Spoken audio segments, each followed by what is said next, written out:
Amul butter factory में कैसे बनता है, आइए देखते हैं। अमूल बटर बनाने की शुरुआत गांव में मौजूद बड़े बड़े कोऑपरेटिव मिल्क सेंटर से होती है। देश के अलग अलग गांव वाले हर सुबह अपने गायों का दूध इकट्ठा कर इन मिल्क कोऑपरेटिव सेंटर्स में पहुंचा देते हैं। इसके बाद अमूल कंपनी के बड़े बड़े टैंकर आकर इन दूध को फैक्ट्री में ले जाते हैं और इसी तरह हर रोज लगभग 20 मिलियन लीटर दूध इकट्ठा किया जाता है। और जब दूध फैक्ट्री में पहुँचता है तो वहाँ पर सबसे पहले उस दूध की टेस्टिंग की जाती है और पता लगाया जाता है कि ये दूध पूरी तरह से फ्रेश है कि नहीं। फिर दूध को चेक करने के बाद बड़े बड़े स्टोरेज टैंकर में लोड कर दिया जाता है। इन स्टोरेज टैंक में दूध को भरने के बाद प्यूरिफिकेशन की प्रक्रिया शुरू की जाती है।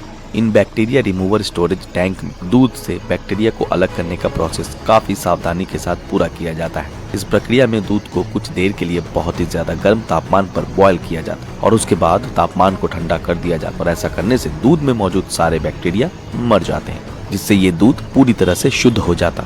इसके बाद अगले प्रोसेस में इस दूध से क्रीम को पूरी तरह से अलग कर लिया जाता।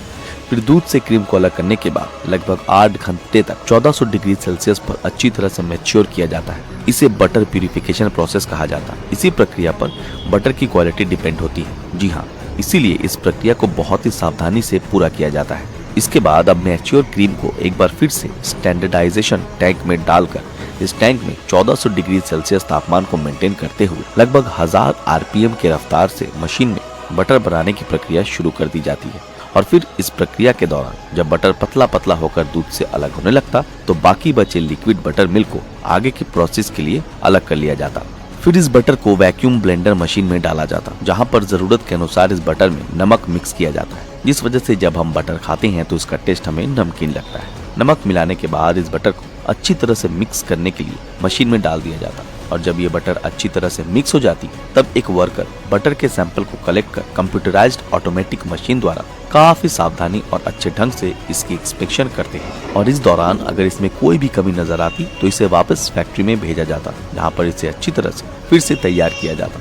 और अगर इस प्रक्रिया के दौरान ये बटर पूरी तरह से सही निकलता तो उसकी क्वालिटी बिल्कुल सही होती है और इसे अगले प्रोसेस यानी पैकेजिंग के लिए भेज दिया जाता है। पैकेजिंग के लिए सबसे पहले एक मशीन बटर पेपर को बिछाती रहती है, जिसके बाद रेक्टेंगुलर शेप के पैकेज के अंदर इस स्मार्ट मशीन में लगे नोज के जरिए बटर को भर दिया जाता है। इसके अलावा बड़े बड़े बटर के पीस को रेक्टेंगुलर शेप में काटकर बड़ी ही सावधानी के साथ बटर को पेपर में रैप कर लिया जाता है, जिसके बाद इसे एक मटेरियल डिटेक्टर मशीन से गुजारा जाता है ताकि इस बटर में किसी भी तरह की कोई भी इम्प्योरिटीज मौजूद नहीं है, इस बात को इंश्योर किया जा सके। अब इसके बाद अलग अलग अमाउंट में तैयार किए गए पैकेट को बड़े बड़े बॉक्स में भर दिए जाते हैं और कन्वेयर लाइन से होते हुए ये सारे बॉक्स फैक्ट्री से सीधे कोल्ड टेम्परेचर वेयर हाउसेज में ट्रांसफर कर दिए जाते हैं, क्योंकि इन वेयर हाउसेज में ये बटर कई दिनों तक खराब नहीं होते और फिर यहीं से समय समय पर इनका डिस्ट्रीब्यूशन देश के अलग अलग राज्यों में किया जाता। आज के लिए इतना ही। वीडियो को पूरा देखने के लिए धन्यवाद।